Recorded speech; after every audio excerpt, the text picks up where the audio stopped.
podcast where we talk about important things related to B2B, but not only to the B2B. We go and talk about the funk inside the marketing with people that do things a little bit differently. And today my guest is Pedro Gutiérrez, who is the CEO and co-founder of Avify. And today we're going to talk about the power of community as a growth and retention driver. At least that's the starting point, and then we'll see where we're going to get. So Pedro, welcome to the show. Thank you so much for the invitation. So happy to be here and talking about one of the most important topics, I think, which is community. Thank you so much. Yeah, I totally agree. And give me a little bit of your behind story and why you and I are talking about community. What do you guys do at the company, and what's the role of the community inside all of it? Awesome. Well, I'm a computer engineer. I'm based in Costa Rica right now, and I have been working with my co-founders for 6 years so far. We started as a marketing agency at the beginning. I used to be a musician, and I met Pilar, which is my co-founder, on the fashion niche in the industry when we were getting ready for some videos and professional performance as a musicians. And then we started working on marketing, and that pivoted to a software agency, which is what I really want to do. And I met there Alexis, which is our CTO right now, and my brother Juan Pablo. He has been working in e-commerce, Shopify, Magento, WooCommerce for years. So we together started working as a software agency, and most of the projects we were developing were e-commerce, right? Like it started happening. Like a lot of people were requesting help with that, and we started getting very good in that. Like good-looking websites. We started doing marketing for that. I started learning how Facebook were running ads and all this stuff. And during the pandemic, a lot of customers or leads, they came to us like, hey, I need an e-commerce. I had to shut down my physical store. I'm desperate. I'm trying to see how can I drive all these people to a channel where they can buy. But the thing is that e-commerce is not that hard in Latin America or specific countries. Like in Central America, we are 80 million people.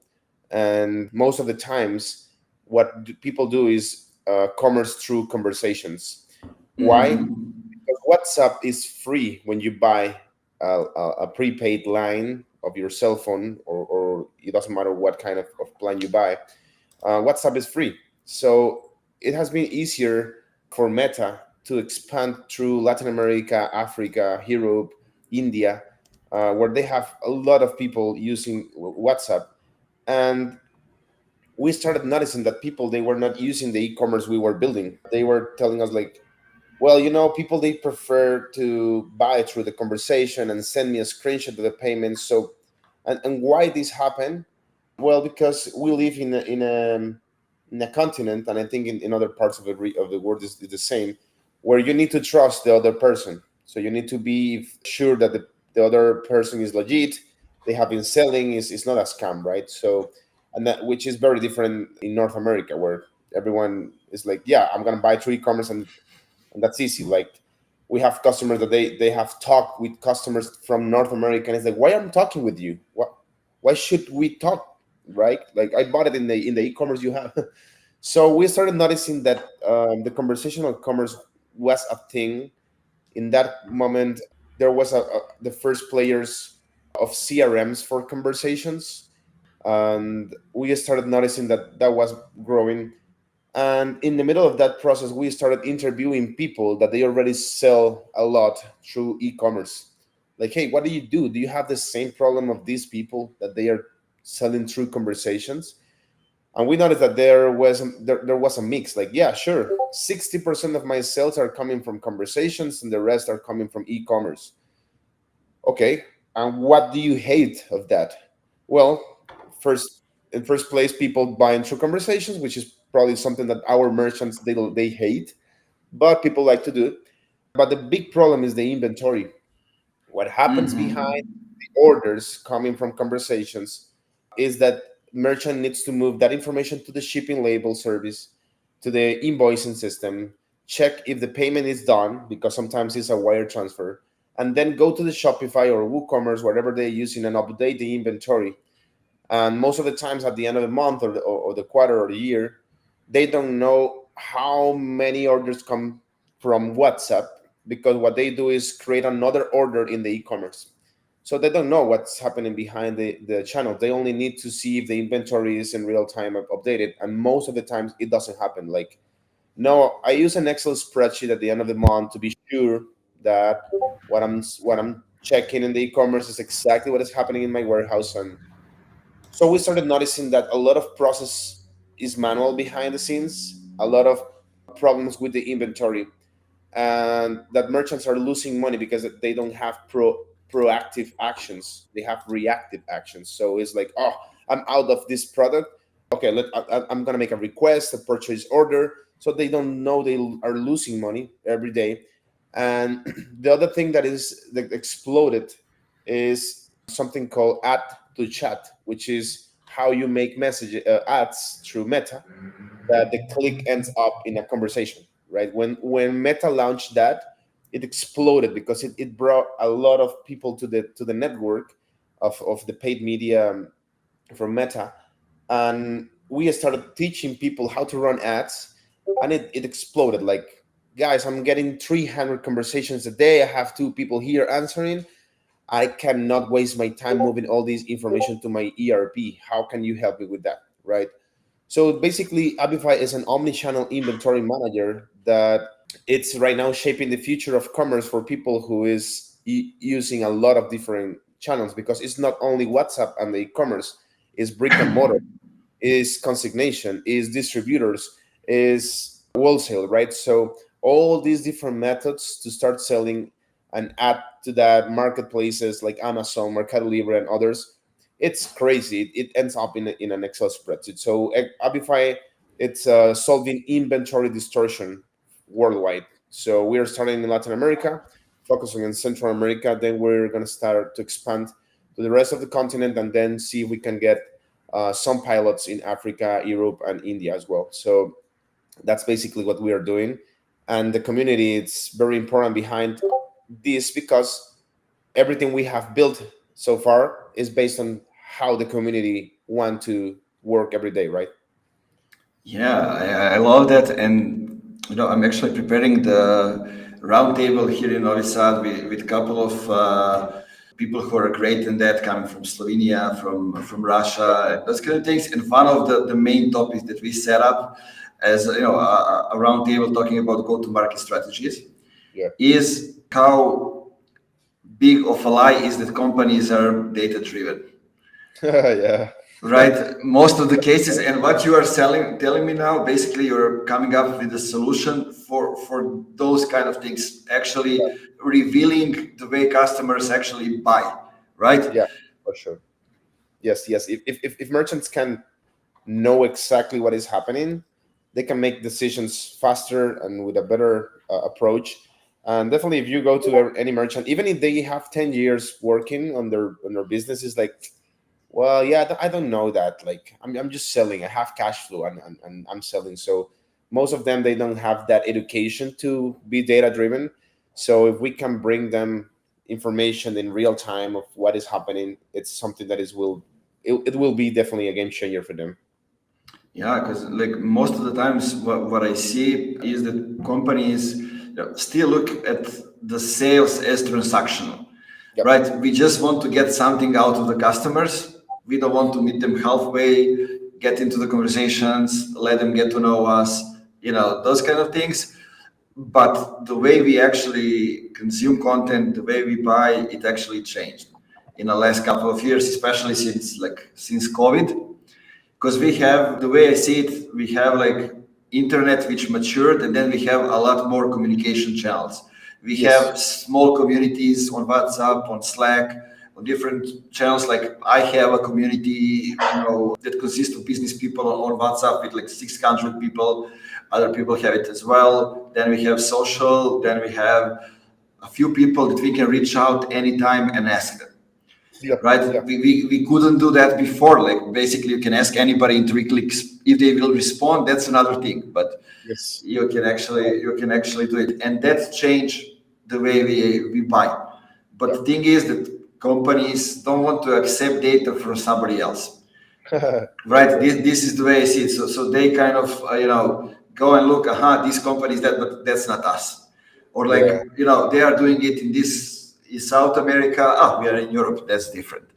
yes, And so far, my experience was like I need to work with them for like 3 months to actually show them in their own data using the right metrics that some things are more costly than the others, yep, then they need to invest in things differently and yes, change the whole things. And when they get the data, they see that actually it's a game changer.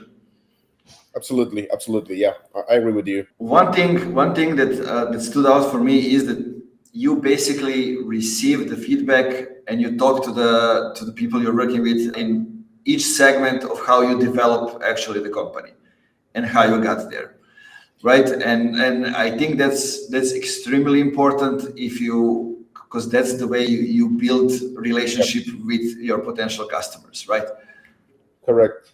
Yeah, I think from the very beginning, because we used to be a software agency, what we really knew how to do is bootstrap, because we were talking with customers, they were willing to pay, they were happy with the results, and they were recommending. That was the first thing we understood from the agency. Like, all right, guys, we cannot raise money. It's not a sexy business for venture capital. We cannot get money from the bank because we need to wait like 3 years for that. And when we started to be profitable and working with more projects, we understood how important is the customer service and how that is the engine of a community if you want to build that into a community. Because in the agency we didn't have anything for our customers to meet each other because they were from different niches, right? But once we started working with Abify, the first meeting we had with a customer, it was a collective call with multiple customers. Like, hey guys, uh, it was a bunch of friends and people that I knew at the beginning. Like, we only need you to test this. How do you feel with this? Let's see how it works. And we are gonna be with you in a WhatsApp group, each of you, to see how it goes. And we're gonna be bothering you like, hey, are you using this or that? And we are in a country that is very tiny. We are 5 million people, so it's easier to be near someone who meets another person in the past, or they are friends or whatever, right?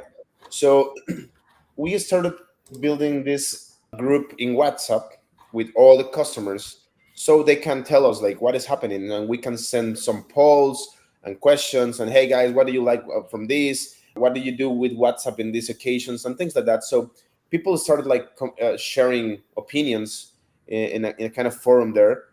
And we said like, why don't we create an event where we can bring all these people together? We can bring some beers, music, and we can tell them, hey guys, there is something called networking for SMBs owners, which is not very common.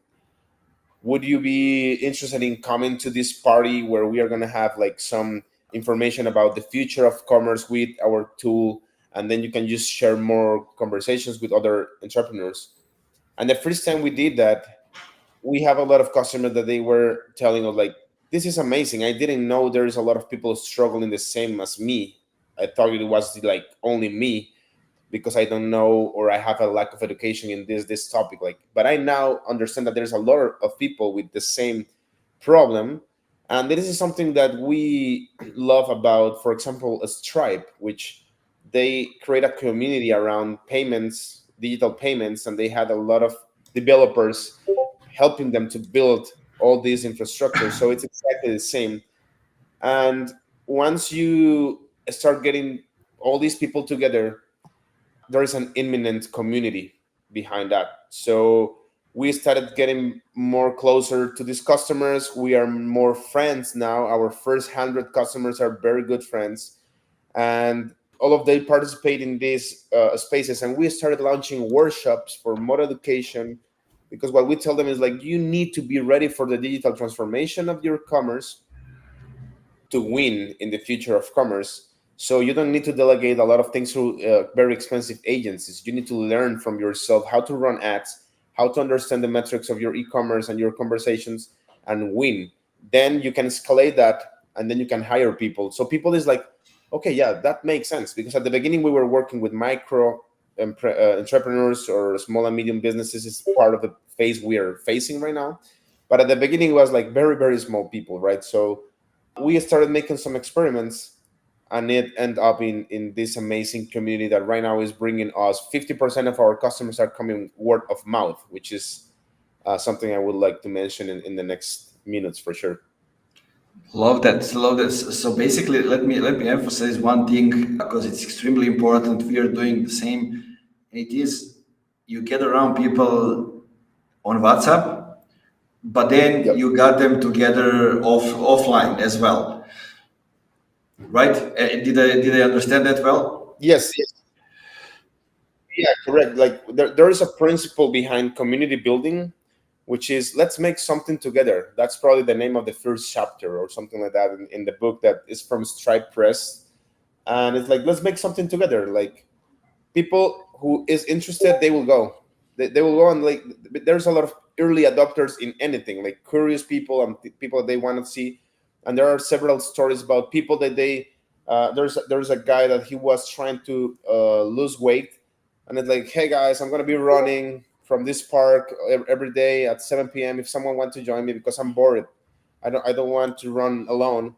And right now he has like a 6,000 people community in the United States. So and most after a pandemic, it was like most important, because people, they were like, how can we do a gathering together or something, right? So we took advantage of that, and it really worked. Like it's right now growing. People is like having FOMO every time we have an event, and all these customers, they are posting like, oh my god, in the last Power Talks, which is the name of our event we had like 2 weeks ago, we have the Abify Awards, and people they didn't expect, like oh my god, there's a lot of people nominated and some winners, and they are like, now they are talking about like, I'm gonna win the Abify Award of the next year. Like I'm gonna be very focused on my business to see how can I get to that. So definitely, once you have people doing something together, you can explore a lot of dynamics to make them keep there and bring more people, because it's very funny to do that. So that is probably the hack we found behind the community.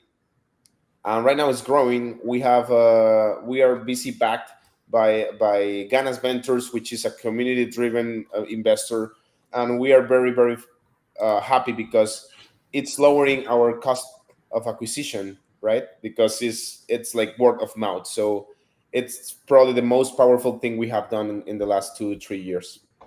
Love that. Love that. I mean, I was always telling, I'm teaching other people as well, like offline events are the things that actually, strengthens the community and actually helps you build a brand, right? Because people actually feel you. Aha, I know Pedro, I know other guys, I know them from internet. Now I can actually see them, right? Live, I can hear them. I can feel that they are confident about what they're Yeah. saying, right? They're not just behind the laptop or phone and just typing Yes. things We as met well. people.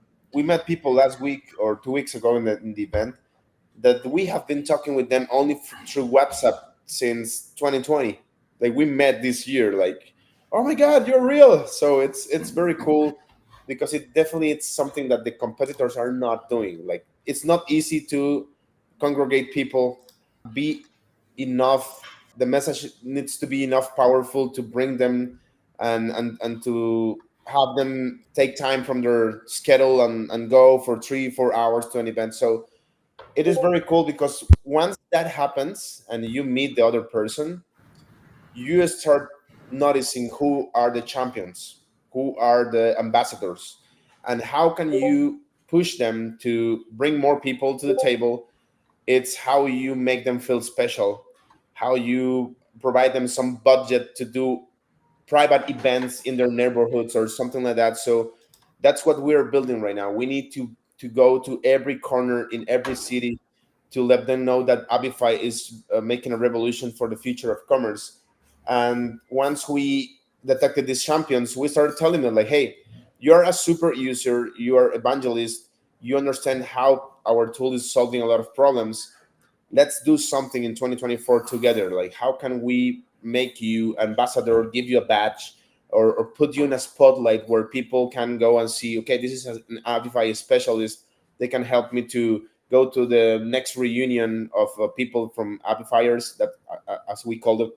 And it's very cool because once you have that, the structure, it's like, okay, we have our collaborators, but we have customers that they're working with us, and they are earning money because we have a referral program, and a lot of things happen. So it's something that very organically has turned in our main engine. So it's something that I definitely recommend to every customer, our customers, and other B2B SaaS software friends. Is like, and haven't you put all these people together so they can tell you what they really want in with a couple of beers? Well, no, it's something that we didn't know, because, well, SaaS is how you can make a lot of money with talking with no one. And it's like, yeah, but the thing is, in the last years, because SaaS is probably doing this, is right now is more service as a software, charging a higher ticket. So people really want to talk with someone, and if you open these kind of spaces where they can feel heard, that you're listening to them, it's very powerful. Like, because our churn rate go like from 30% last year when we were like testing, to lower than 4% at the end of this year, with customers paying more. Like, all these customers last year, they were paying $29 a month, and today they are paying 10 times that amount, and they are very happy. They have helped us to shape the product, and they are like recommending. So at the beginning, we have been talking about, let's don't think about scalability right now. Let's think about product market fit. And product market fit is only how many hours you spend with your customer. So it's something that is right now like the best complement for this phase of product market fit that we are facing right now. I love how you summed it up. Like product market fit is the sum of the time that you spend with your customers, and that's actually the key, right? Knowing your customers better than they know themselves. Because Exactly. usually people say, okay, I'm going to do some service, I'm going to ask customers, I'm going to do that. But if they don't know that the solution exists, they cannot give you the answers, Correct. right? And if you cannot give them the answers, they will be pissed at you, which Yes.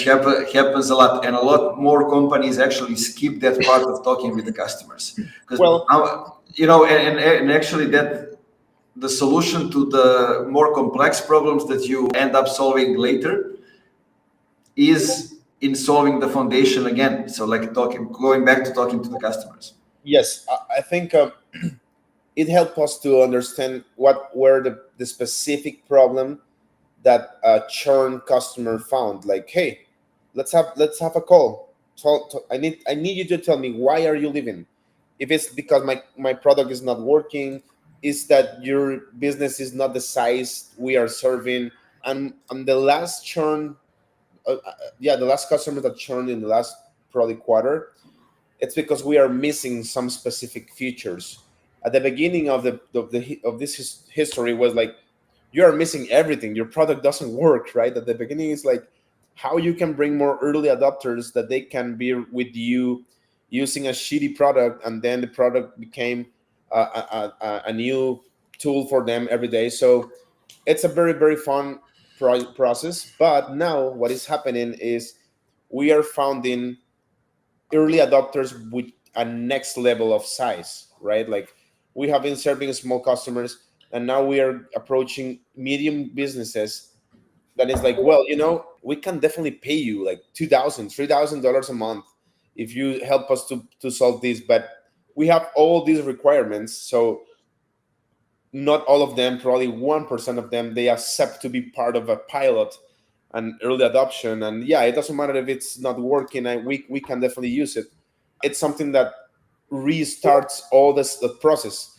Let's spend some time with this customer. Let's understand their requirements. How can we bring them to a dinner? How can we be part of their process and be completely aligned with what they are trying to conquer? And it's something that we probably will not stop doing it, because product market fit, it's something you find every time you open a new country. You need to do product market fit there, because there's a lot of cultural boundaries and things that you need to understand, which that happened to us in Mexico. It's a huge country with a different culture. They don't buy from foreign people. That was very hard. They don't know how to say no. it's so hard. Like, you really need to understand the dynamic to understand how you can go to market, right? But once you have conversations, you share a coffee with them, it's it's faster. The process is faster. So we have done probably more than 1,000 interviews in the last 2 years and a half or 3 years to understand where we are right now. And now we are doing more interviews to see where we want to be in the next 5, 8 years, right? Yeah, so that's great. And one of the things that's extremely important, sometimes you need to have a person out there in a different country, in a different market, or you need to go there yourself to kind of feel the environment and see how it's happening. We had that situation with Switzerland. It's totally different than us, right? Us from Balkans, we like to talk straight to the point, kind of like you in Latin America, and be honest and direct. And that's why, like US people, companies likes to work with us. But when it comes to Switzerland, they don't like the direct confrontation. Yeah. You can give them feedback, but you need to go around everything. And if you go directly, they will say, okay, your ego is too big, right? Yeah. No matter if they are paying you and you are giving them feedback right there in the email, and it's only you, right? It doesn't matter. They don't like that kind of thing, but that's all part of the culture, right? Absolutely. And in some countries there are multiple nationalities and it's very diverse, and if you don't go there you cannot actually feel it. I Correct. say that to give everybody listening an example. Like here in Serbia, we are all like, except one city in Serbia, we are all Catholics or Christians, and there's one city where like 90% of the people are Muslims, right? Okay. If somebody from my hometown, for example, in South Serbia, goes there, it's like they are in a totally different country, Yeah. right? Everything is different. That's crazy. So you need to go and check out different things. And even though like we're in Balkans, every country is different, Yeah. right? To give another perspective, I first work in US and Canada market, then I moved to the Serbian market, and I need to learn to do marketing in Serbian because I never learned it in Serbian. Yeah. And then I saw like no stock photos, everything is going into more real emotions, that kind of things. And like for one of our clients, which was the accounting software, everything was accountants on each photos, like stock photos with accountants in suits. And I was like, what the fuck is this? Like, this is not how we do it today. People change. They don't want to feel that. They say, like, test it. I was the second guy in the company. The CEO said, test it out, see what's happening. So I switched to more natural things, showing the team, showing those kind of things, like nothing, like a few likes, not one comments, nobody signed up for the webinar. Then I switched back to people in suits, like 5,000 likes, 500 comments, hundreds of people signing up for the webinar. So I was like, okay, people obviously see accountants as men in suits.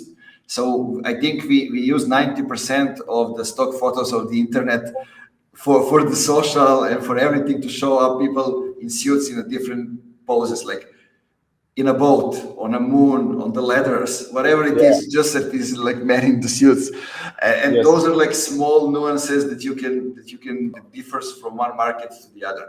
But I'm interested in one things. How are you guys actually setting up the customer support? Because the way I see it in today's business, when you have a lot of people doing, a lot of companies doing the same things, Yeah. like the way somebody comes to buy from you and the way you facilitate that process become a huge differentiator. Okay. I think it's something that we have all the time the same question, like, how do you scale that? Like, what we are doing right now is when you want to open an account in Abify, if you do it by yourself, we contact you immediately, like, hey, it's Giovanna, which is helping us. She's helping us right now with that. Like, I saw that you created an account. I really want to see, how do you want us to help you? Do you want to have a WhatsApp group with us so we can guide you in all the process? Do you want a video call, or do you want some videos you can watch by yourself, right? Most of the time, what we try to do is to push them to have a group with us so we can have them there for at least 1 month, and we can talk with them and they can see that we are very responsive. We have a very intense customer success, like almost 24/7. Even if I am in a dinner or a bar or whatever, and I see a message from someone requesting something at 11 p.m. in the night, if I answer them like, hey, how are you? I cannot answer you right now. We are out of office. But what do you think if we tomorrow, Sunday, we can have a quick call of 15 minutes? Only that, only that is it's better than competitors. Like have that kind of attention right now. It's helping us to get this word of mouth, right? Probably in the future it's not going to be like that, or maybe yes, depending on how good we are making money and how we can spend in more people for that. But the joke of this is that we can make it scalable with no not growing our team. But at the moment is probably the most important part, right? So once they finish their onboarding and they are ready to go and they are selling, probably we have customers in less than 24 hours ready to go, others in 48 hours, and others in a month because they have more SKUs or more infrastructure. Once they are ready with that, we send them to a specific WhatsApp number, which is full connected with our intercom system that is connected with the chat of the application. So it doesn't matter where they are telling or requesting something, we have all the time the same attention, right? So right now that's the process, and we are trying to move this into no more WhatsApp groups. Let's go directly to the WhatsApp number. We have a medium first response time of 3 minutes, which is very fast. Once we have the customer in that chat, we push them to go to a call. We try to make them go to a call with us. So in that moment, we can know them. It's the first contact we have, like after the demo, or if they don't do a demo, is the first contact. We try them to provide the value as fast as possible, and once they see it working, it's like, okay, this is exactly what I really want. Let's put all your inventory, your payments, your delivery, your invoicing system in Abify, and it's going to start like automating this for you. So we try to let them know who we are, how can they use the tool, and that we are ready to serve them like in a very aggressive way of customer success, right? So it's like, don't it doesn't matter, send us a message anytime. If we are out of the schedule, it will tell you. We will try to answer as soon as possible. But if you go to our Google reviews, I was checking that yesterday, most of them are like, it's amazing how they answer you in a second. Like it's so fast. Like, and that's something that in Latin America is a lack for a lot of customers, right? So we have been building this kind of like, are you ready to start using Abify? Yes. Okay, we will be with you the next week, like pushing you to use the software. So if you don't have time, let's stop here and let's wait for you. When you are ready to go, we're going to jump on a call and give you the support the rest of the week to see how you can start using our platform as fast as possible. So we have around 150 leads per week going into the system. They request a demo, so we are trying to make this scalable. So we are recording more videos in Loom. So hey guys, I don't know how to do this. There is a video of 30 seconds doing only that. So we're right now trying to see how can we automate that through an assisted bot. So if you select the bot way, the assistant way, we will extend your trial 15 days more because you are helping us to not talk with you directly. And once you finish, I will book a call with you, me directly. The CEO is going to talk with you because we are very interested in what you're doing. So when they see that we are very interested in that, it's like, oh, this is great that a founder is talking with me, and how many customers do you have and where do you operate? They have a lot of questions to see if we are legit, right? And if we are growing. And when we tell them the vision, and they feel excited, like, oh my God, this is so cool, right? So we're trying to see how can we keep that component automated and make it scalable, but not losing the human interaction, right? So that's how we're doing it right now, and it's working. Yeah, of course it's working. I mean, it's amazing what you said. I see, you know, you're doing the things which, you know, should be obvious to a lot of people, but not many people are willing to go halfway, even not the halfway, basically meeting the customers where they are and actually acting like a human that cares. Yeah, yeah, Right? In most cases, That's it. I was listening Chris though, I think a few days ago when he said, I'm not sure actually that company brand exists, right? In Yeah, most cases, it's a mixture of the personal brands, and you don't even need to have a personal brand. Like you talk directly to the customers, and it's important that they know that you are here for them, yeah, and absolutely. that's the most important thing. Yeah, there's something we try to do all the time is if the customer they are suffering with other thing that doesn't relate with what we do exactly on the tool, we have been turning into experts of anything on the digital transformation. So we have a lot of customers with problems with Meta. Like I'm blocked, I cannot run ads since I don't know when. And okay, let's jump on a call. Let's meet each other, and I will help you there. So once you have an onboarding, you have all ready to go, and the founder is helping you to solve something you have been blocked. That is something will return you a retention and a lifetime value of a lot of months, right? Because it's like these guys are solving me in less than a day. I already got a lot of value. These guys are leads of opinion. They are experts. They really know. And I have someone that I think they should meet this person because they need help or something like that. So everything is happening in the same call. And once we have that and they go into the WhatsApp group, because I add them personally to the WhatsApp group with all the customers are after the call, they are like, oh wow, there's a lot of people there. It's like, yeah, if you need a vendor or something, just ask there and someone will help you. I wake up in the morning and there is a conversation like 2 hours ago happening in the chat, and it's all customers working with them all together, right? So once we have that, we have the call, and we invite them to an event or a workshop. The cycle is like is full complete. Like these guys are part of my life now, and we are very on top of their minds. So it's very important for us. And I don't know how Sapos did with all the customer success they had in the early days with I don't know. I don't know if you have heard the history. Like they were like, if you want a pizza, I'm gonna send you a pizza right now, right? Like Sapos is probably the best example of how you can grow a business with the best customer success. And I think we are following that kind of steps, trying to understand where can we scale this. But definitely, I think in the next 5 or 8 years is gonna be a compound effect that will help us to conquer different markets in the world. So we are not gonna stop doing it. It's probably the most valuable thing we are doing right now. Yeah, I totally agree, and kudos for you to for actually doing it from the start, Yeah. right? So that's actually what built the momentum. Yes. Tell me one thing that stood out for me. How did you actually find the right VC who actually cares about the same things that you guys care?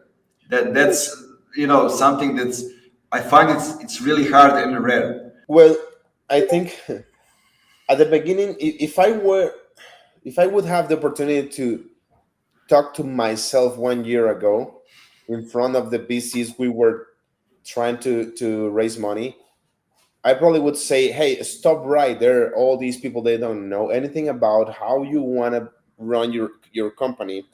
But at the beginning, you're desperate, like we're gonna die. We have 2 months of runway. We need money. Any check works, but definitely it's something that probably thanks to the life we don't have that problem. Like we don't have bad investors right now. It's all of them are very good.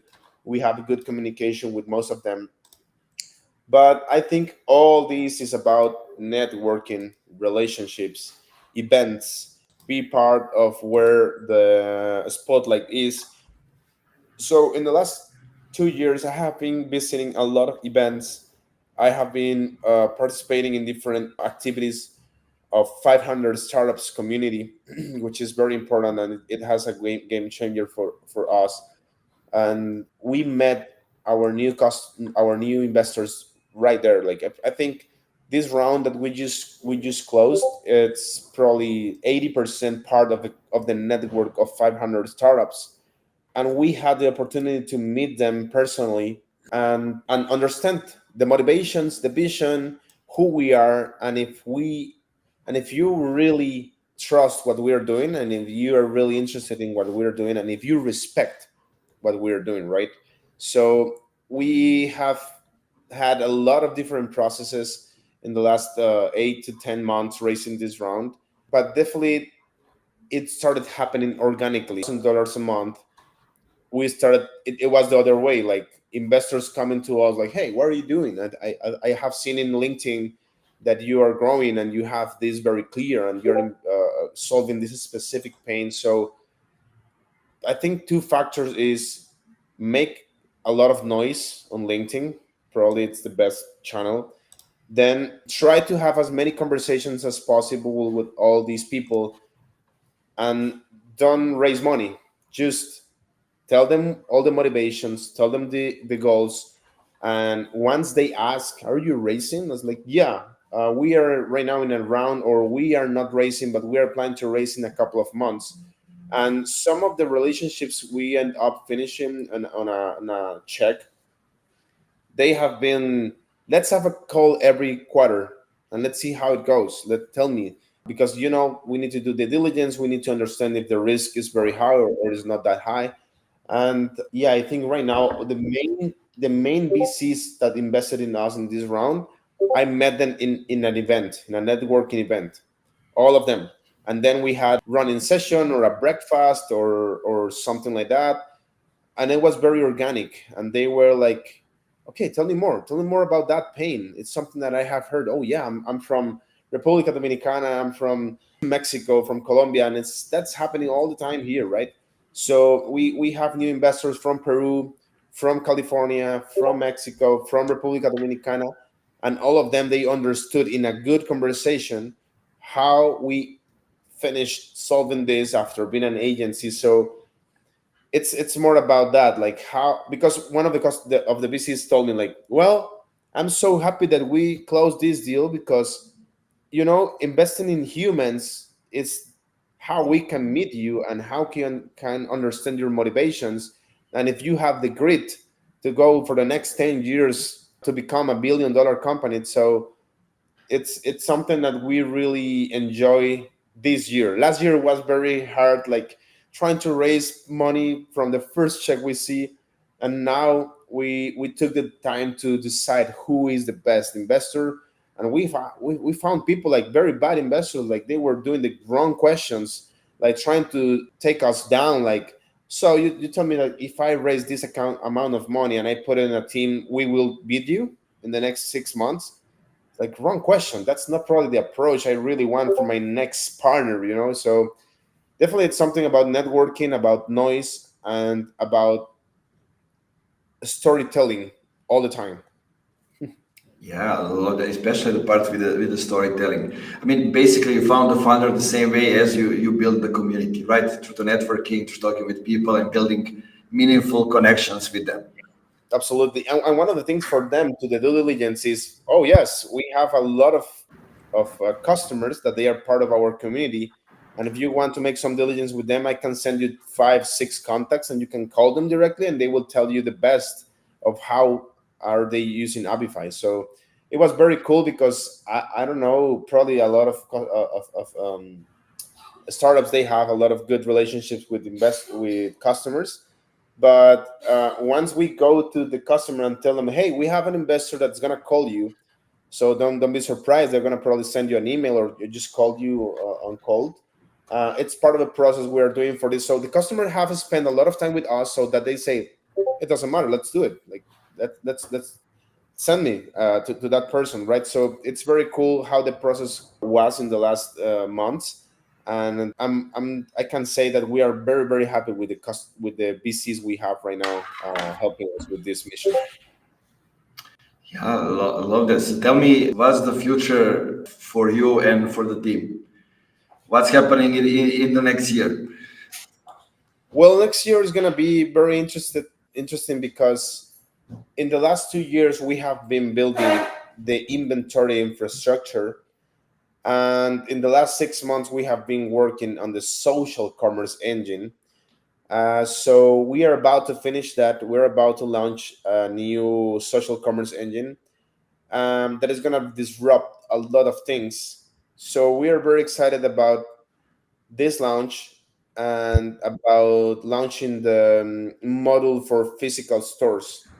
So we have found a lot of customers that we have visited, that they are using in tablets, Shopify, to operate the physical store. So they request, hey, can you add me code bar, a reader, and a printer here, and I need this and that for the physical store case studies, use cases specifically.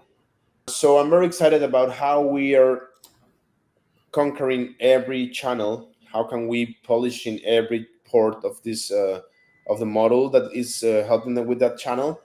And we are about to launch a network of contracts, because what is happening right now is we have merchants that they have a physical store, and we have another merchant that is selling their products in this physical store. So the inventory consignation or distributors or things like that, it's right now happening in front of our eyes because we have both parts as a customer. So they have told us, like, I hate to do this because every time what we need to do is we don't have one physical store. We have 25 or 30 or 50 stores where we are selling in consignation. So what we need to do is call at the end of the month, hey, how many did you sell? All right, send me the total. I will make an invoice. Okay, make me the payment. And you need to be like chasing these people to get the money.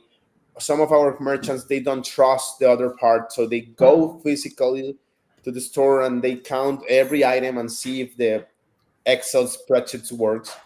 So what we are doing is trying to create this network so we can start forecasting aggressively. We can create pre-orders from this site to this site. We can control the inventory that is living in other physical stores in a consignation model. And once we have enough people, we can go to the retailers that are selling all the products of the small merchants to tell them, hey, we have 1,000 merchants of your network working with us. Why don't you use Shopify as a bridge to control how the inventory is controlled in real time?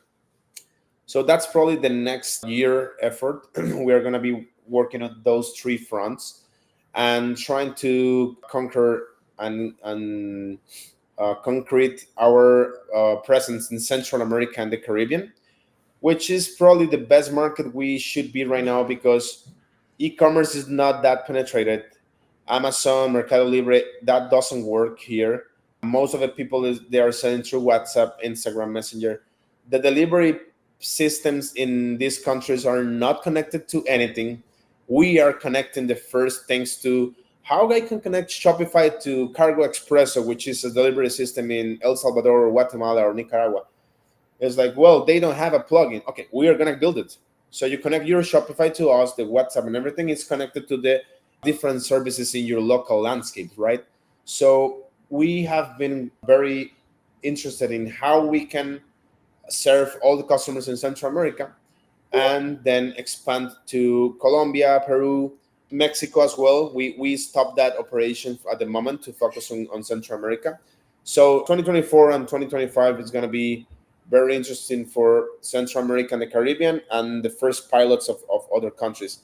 I can say it that way, but as soon as we have that something connected to Peru, we can open Peru immediately, like a delivery, a payment, and an invoicing system. A country is open. So we have people registering from Chile, Ecuador, Peru, Spain, even Germany one day. So we need to see how can we make this grow?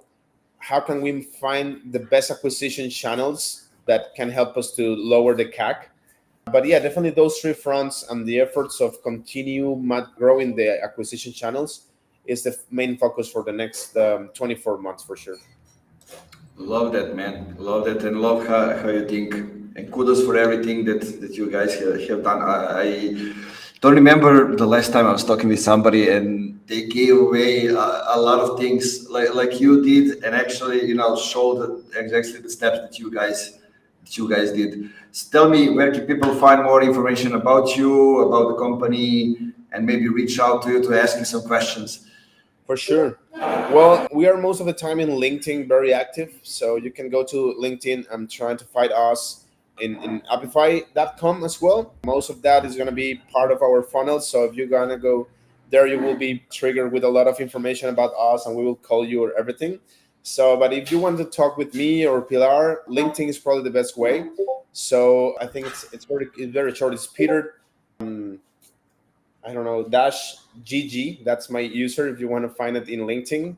So yeah, that's we are very open to discuss. We are trying to find people in other countries that can connect with us, and we can bring customers to the automation process we have using their services of delivery, payment. So, and we are all the time focusing on how can we get more customers from apparel, cosmetics, beauty, shoes. And so if the people that is listening this know someone that is in this niche and is suffering with inventory, we can definitely talk and help them to reach the next level for sure.